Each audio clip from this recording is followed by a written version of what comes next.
Hi guys, இன்னைக்கான வீடியோவில் நம்ம எதை பற்றி பார்க்க போகிறோம் அப்படின்னா, ஆண் பெண் மொழியோட டிஃப்ரென்ஸை பார்த்துக்கலாம். ஆண் மொழிக்கும் பெண் மொழிக்கும் உள்ள வேறுபாடு என்னங்கிறத பார்க்கலாம். ஆனி மோயர், டேவிட் ஜெசல் அப்படிங்கிற 2 பேர் என்ன சொல்கிறாங்க அப்படின்னா, சமத்துவம் என்பது அறிவியல் ரீதியாகவும் உயிரியல் ரீதியாகவும் பொய் அப்படின்னு சொல்கிறாங்க. ஏன் அப்படி சொல்கிறாங்க அப்படின்னா, ஆணோடைய மூளையும் பெண்ணோட மூளையும் வித்தியாசமாக இருக்குது அப்படின்னு சொல்கிறாங்க. இதனால் அவங்களுக்குள்ள சமத்துவம் ஏற்படுவதற்கான வாய்ப்பே இல்லை அப்படின்னு சொல்கிறாங்க. ஆணோட மூளையில் வெள்ளை பகுதி அதிகம், பெண்ணோட மூளையில் சாம்பல் பகுதி அதிகம்.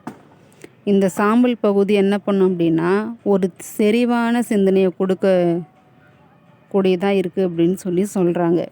இப்போ ஆண்களுடைய மூளை கொஞ்சம் பெருசு, ஆனால் பெண்ணோட மூளை கொஞ்சம் சின்னது. சராசரியாக ஒரு ஆணோடைய மூளையை எடுத்துக்கிட்டிங்க அப்படின்னா 1378 கிராமு. இதுவே ஒரு பொண்ணோட மூளையை சராசரியாக எடுத்துக்கிட்டிங்க அப்படின்னு பார்த்திங்கன்னா 1248 கிராமு. எல்லா ஆணுக்குமே இவ்வளோ பெருசாக இருக்கும்னு சொல்ல முடியாது. சில பேருக்கு சின்னதாகவும் இருக்கும். அதே மாதிரி சில பெண்களுக்கு பெருசாகவும் இருக்கும். இது சராசரி தான். ஆனால் 2 மூளையும் இருக்குது பார்த்தீங்களா, ஆணோட மூளை பெண்ணோட மூளை. இது 2லேயுமே அதே அளவு நியூட்ரான் தான் இருக்குது. அதாவது ஒரே அளவு நியூட்ரான் தான் இருக்குது. பெண்ணோட மூளையில் இது டைட்டாக இருக்குது, ஆணோட மூளையில் இது கொஞ்சம் லூஸாக இருக்குது. 2 பேருக்குமே ஒரே அளவு தான் நியூட்ரான் இருக்குது. இந்த மூளையில் 2 கோளங்கள் இருக்குது. ஒன்று லெஃப்ட் கோளம், இன்னொன்று ரைட் கோளம். இந்த ரைட் கோளம் இருக்குது பார்த்தீங்களா, இது எதை முடிவு பண்ணும் அப்படின்னு பார்த்தீங்கன்னா, படைப்பு திறன், கலை, ஓவியம், சிற்பம், கவிதை, இந்த மாதிரி விஷயங்களை முடிவு பண்ணுது. இந்த லெஃப்ட் கோளம் இருக்குது பார்த்தீங்களா, இது எதை முடிவு பண்ணும் அப்படின்னா, தர்க்கம் அப்படின்னா கொஞ்சம் சில பேருக்கு எல்லாம் அதனுடைய அர்த்தமே தெரியாமல் இருக்கும். தர்க்கம்னா லாஜிக். அதாவது தமிழில் சொன்னால் சில பேருக்கெல்லாம் தெரியாது, எனக்கே தெரியாது. இங்கிலீஷில் சொன்னால் டக்குன்னு தெரியும் புரியும். அதனால தான் லாஜிக். இப்போது நிறைய பேர் சொல்லி கேள்விப்பட்டிருப்பீங்க, லாஜிக்காக பேசு, இது லாஜிக்காகவே இல்லை அப்படின்லாம் சொல்லி கேள்விப்பட்டிருப்பீங்கள்ல. அதுதான் தர்க்கம்னா லாஜிக். அதுக்கப்புறம் கணிதம், அறிவியல், இந்த மாதிரி விஷயங்களை முடிவு பண்ணுது. இந்த 2 கோளங்கள் இருக்குது பார்த்தீங்களா, லெஃப்ட் அண்ட் ரைட்டு, இது கார்பஸ் கலோசம் அப்படிங்கிற ஒன்று இணைக்குது. இந்த கார்பஸ் கலோசம் என்ன பண்ணுது அப்படின்னு பார்த்தீங்கன்னா, ஆண்களை விட பெண்களுக்கு கொஞ்சம் திக்காக இருக்கான்.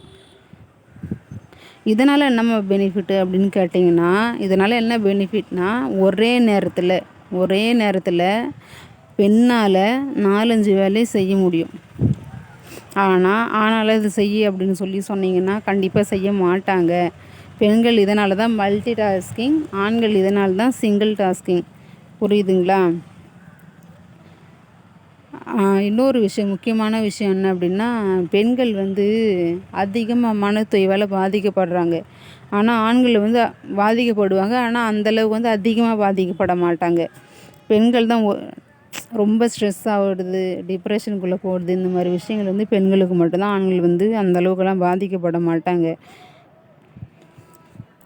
அதே மாதிரி ஆண்களுக்கு மட்டும் பரப்புவெளி, இடைவெளி, அதாவது ஸ்பேட்டியல் இன்டெலிஜென்ஸ், இடைவெளி, அவங்களுக்கு நுண்ணறிவு ரொம்ப அதிகம் அவங்களுக்கு, ஆண்களுக்கு.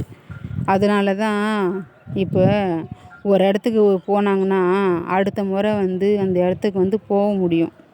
கரெக்டாக இந்த வழியில் போகணும், இந்த வழியாக போகணும், இங்கே ஒரு பில்டிங் இருக்குது, அங்கே ஒரு பில்டிங் இருக்குது, இங்கே ஒரு கடை இருக்குது, அங்கே ஒரு வீடு இருக்குது, இதுதான்ப்பா ரூட்டு அப்படின்னு சொல்லிட்டு கரெக்டாக போயிட்டு வந்துடுவாங்க.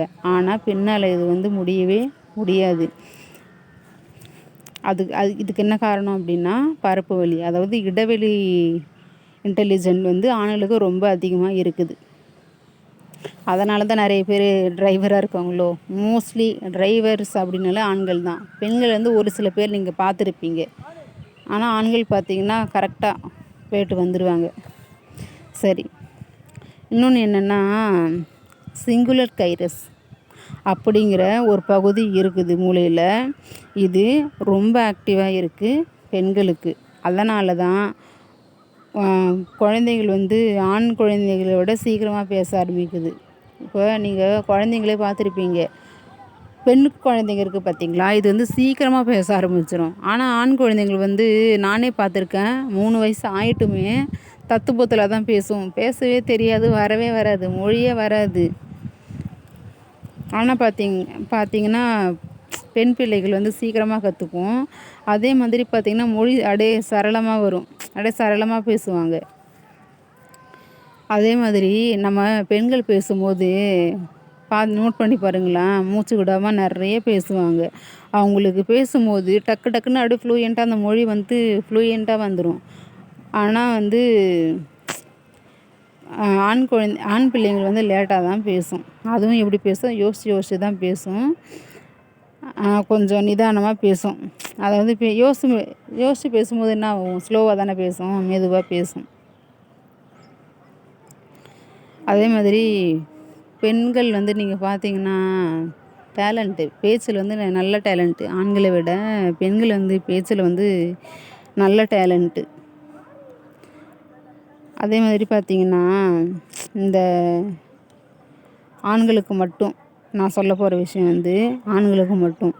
இந்த இன்டென்ஷன், அதாவது கவனக்குறைவு, ஹைப்பர் ஆக்டிவ்னஸ், அதுக்கப்புறம் டிஸ்லெக்ஸியா, இதெல்லாம் ஆண்களுக்கு அதிகமாக வருது. பெண்களுக்கு வந்து அந்த அளவுக்குலாம் வராது. அதுக்கப்புறம் பார்த்திங்கன்னா ஆண்களுக்கும் பெண்களுக்கும் நிறைய வித்தியாசம் இருக்குது. என்ன வித்தியாசம் அப்படின்னு பார்த்திங்கன்னா, விளையாடுற பொம்மையிலே நிறைய டிஃப்ரென்ஸ் இருக்குதுன்னு சொல்கிறாங்க. நம்மளும் பார்த்துருப்போம். என்ன டிஃப்ரென்ஸ் அப்படின்னா, இப்போ சின்ன குழந்தைங்க, ஆண் பிள்ளைங்க வந்து ஏதோ ஒரு பொருளை பார்க்குது.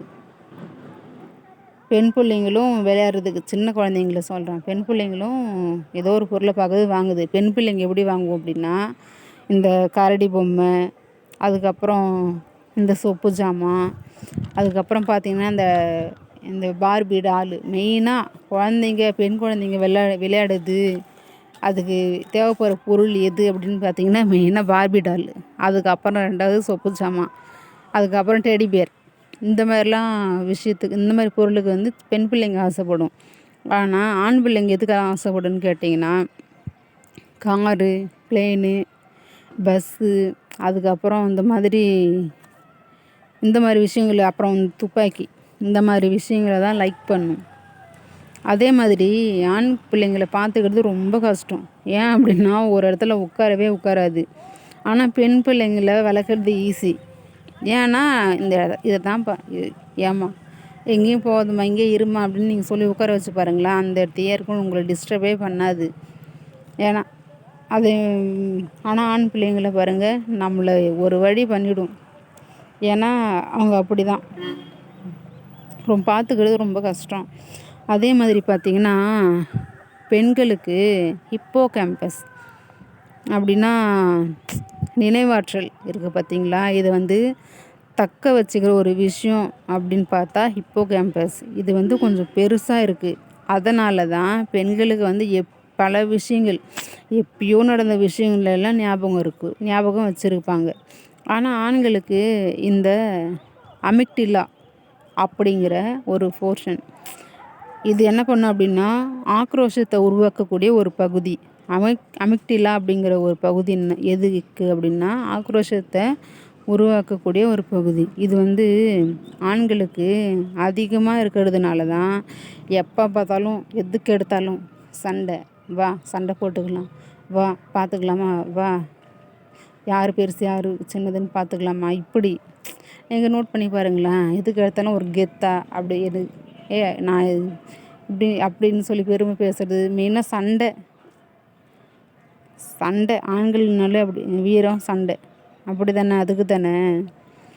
அமிக்டிலா அப்படிங்கிற ஒரு விஷயம் அவங்களுக்கு ஆக்ரோஷம் உருவாக்கக்கூடிய ஒரு பகுதி. அதனால தான் எனி டைம் எப்போ பார்த்தாலும் எதுக்கு எடுத்தாலும் சண்டை போட்டுக்கலாம் அப்படிங்கிற ஒரு கான்செப்ட் சொல்கிறதுக்கான விஷயமே இதுதான். இப்போ புரியுதுங்களா? ஏன் இப்படி இதெல்லாம் மாற்ற முடியாதா? ஆண்கள் இப்படி தானா அப்படின்னு கேட்டால், ஆமாம் இதெல்லாம் மாற்ற முடியாது. ஆண்கள் இப்படி தான். ஏன்னா இதுக்கு எல்லாத்துக்குமே ஒரே காரணம் அவங்களுடைய மூளையோட அமைப்பு. இது ஒன்று மட்டும்தான், நல்லா புரிஞ்சுக்கோங்க. இன்னொன்று என்ன அப்படின்னா, இதை வந்து ஒரு பரிசோதனையை செஞ்சாங்க. என்ன அப்படின்னா, அம்மாவோட கண்ணை கட்டிட்டாங்களாம், அதே மாதிரி அப்பாவோட கண்ணை கட்டிட்டாங்களாம். அவங்களுடைய குழந்தைங்கள பக்கத்து ரூமில் வரிசையாக நிற்க வச்சுட்டாங்க. இப்போ என்ன சொன்னாங்க அப்படின்னா, நீங்கள் போயிட்டு உங்கள் குழந்தைங்கள கண்டுபிடிங்க. அவங்கள எப்படி கண்டுபிடிக்கணும் அப்படின்னா, அவங்களோட வாசனையை வச்சு தான் கண்டுபிடிக்கணும் அப்படின்னு சொன்னாங்க. முதல்ல போயிட்டு யார் பார்த்தாங்க அப்படின்னா, ஆண்களை தான் ஃபஸ்ட்டு போக சொல்லிட்டு பார்த்தாங்க. ஆண்களை போயிட்டு வாசனை கண்டுபிடிச்சி எத்தனை சதவீதம் பேர் கண்டுபிடிச்சாங்க அப்படின்னா, 50% பேர் மட்டும்தான் கண்டுபிடிச்சாங்க. இதுதான் எங்கள் பசங்க அப்படின்னு சொல்லிட்டு. ஆனால் பெண்கள் எப்படி தெரியுமா, 100க்கு 100% கரெக்டாக இதான் என்னுடைய குழந்தை அப்படின்னு சொல்லி கண்டுபிடிச்சிட்டாங்களாம். ஏன்னா இதுக்கு என்ன, இதுக்கான ரீசன் என்ன அப்படின்னா, இந்த மாதிரி விஷயங்கள் அவங்களுக்கு வந்து சர்வ சாதாரணமாக வரும். அவங்களுக்கு வந்து இந்த வாசனை சென்ஸ் பண்ணிட்டு, அதாவது இந்த மாதிரி விஷயங்கள்லாம் அவளுக்கு வந்து ரொம்ப அதிகம் அப்படின்னு சொல்கிறாங்க. இன்னொன்று என்னன்னு பார்த்தீங்கன்னா, 2 காது இருக்குது பார்த்தீங்களா? ஒரு காதில் ஒரு சவுண்ட் வரும், இன்னொரு காதில் இன்னொரு சவுண்டு வரும். இது வந்து அந்தளவுக்கு வந்து ஃபோக்கஸ் பண்ண முடியாதுல்ல. பொதுவாகவே நான் சொல்கிறேன். இப்போ இந்த காதில் ஒரு சவுண்ட் கேட்குறோம், இந்த காதில் ஒரு சவுண்ட் கேட்குறோன்னா ஃபோக்கஸ் அந்தளவுக்குலாம் பண்ண முடியாது. யாரால்? ஆண்களால். இதுதான் வேறு ஒலி, இது வேறு ஒலி, இந்த சைடு வர்றது வேறு ஒலி, இந்த சைடு வர ஒலி வந்து வேறு ஒலி அப்படின்னு சொல்லிட்டு ஃபோக்கஸ் பண்ணி கரெக்டாக சொல்ல தெரியாது. ஆனால் பெண்களால் வந்து கரெக்டாக கண்டுபிடிக்க முடியும், தெளிவாக கண்டுபிடிக்க முடியும். இது இந்த சவுண்டு தான், இந்த சவுண்டு தான் அப்படின்னு சொல்லிட்டு. அதனால தான் ஆணோட மூளையும் பெண்ணோட மூளையும் வேறு விதமாக வடிவமைக்கப்பட்டிருக்கு அப்படின்னு சொல்கிறாங்க. அவங்களுடைய நடத்தைக்கு, செயல்பாட்டுக்கு காரணமே மூளையோட அமைப்பு தான், மூளையோட செயல்பாடு தான். நல்லா புரிஞ்சுக்கோங்க. இது புரிஞ்சுக்கிட்டாலே பிரச்சனையே வராது ஒரு ஃபேமிலிக்குள்ளே. டெய்லிக்கும் நமக்கு கஷ்டப்படுறதோ, அழுகிறதோ, திட்டுறதோ, இது எல்லாத்துக்குமே இது எல்லாமே தேவையே இல்லாமல் தெரிஞ்சுக்காமல் நடக்கிற விஷயம். தெரிஞ்சுக்கிட்டாலும் இந்த மாதிரி விஷயங்கள்லாம் நடக்கவே நடக்காது. அதே மாதிரி பார்த்திங்கன்னா, ஒரு காலம் வரைக்குமே பெண்ணோட மூளையை வந்து பரிசோதனையே பண்ணலை.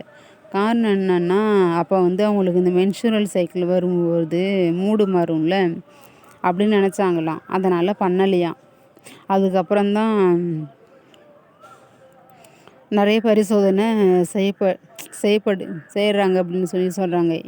எப்படின்னா, இந்த அட்வான்ஸ்டான எக்யூப்மெண்ட்லாம் வந்ததுனால இவங்க வந்து பரிசோதனை செஞ்சு அவங்களோட மூளை வந்து வித்தியாசமாக இருக்கிறத அறிஞ்சிருக்காங்களாம். இன்னொன்று வந்து, பெண்கள் வேலை செய்யும்போது, இந்த வேலை சிறப்பாக வந்தால் போதும், நல்லா முடிஞ்சால் போதும், எனக்கு வேறு எதுவும் வேணாம்ப்பா, எனக்கு இந்த பாராட்டு கீராட்டு, எனக்கு என் வேலை இந்த வேலை நல்லா வந்தால் போதும் அப்படின்னு சொல்லி நிறுத்திப்பாங்களாம். சிறப்பாக வந்தால் போதும் அப்படின்னு சொல்லி நினைப்பாங்க. ஆனால் ஆண்கள் அப்படி கிடையாது. சேட்டை பிடிச்சவங்க. இந்த உலகமே நம்மளை பாராட்டணும், எல்லோரும் வந்து நம்மளை வந்து புகழ்ந்து பேசணும், எல்லாருமே நம்மளை பெருமையாக பேசணும் அப்படின்னு நினைக்கிற ஆண்கள். இவங்களுக்கு வந்து இந்த சிறப்பாக வரும்னா வந்தால் சைலண்ட்டாக போகிற ஆட்கள் கிடையாது. இந்த உலகமே நம்மளை வந்து புகழ்ந்து பேசணும். ஆனால் பெண்கள் அப்படி இல்லை. இந்த வேலை வந்து சிறப்பாக செஞ்சாலே போதும். அவங்களுக்கு வந்து அதுவே அதிலேயே ஒரு திருப்தி அடைஞ்சிருவாங்க. அதுவே அவங்களுக்கு வந்து ஃபுல்ஃபில் ஆன மாதிரி தான்.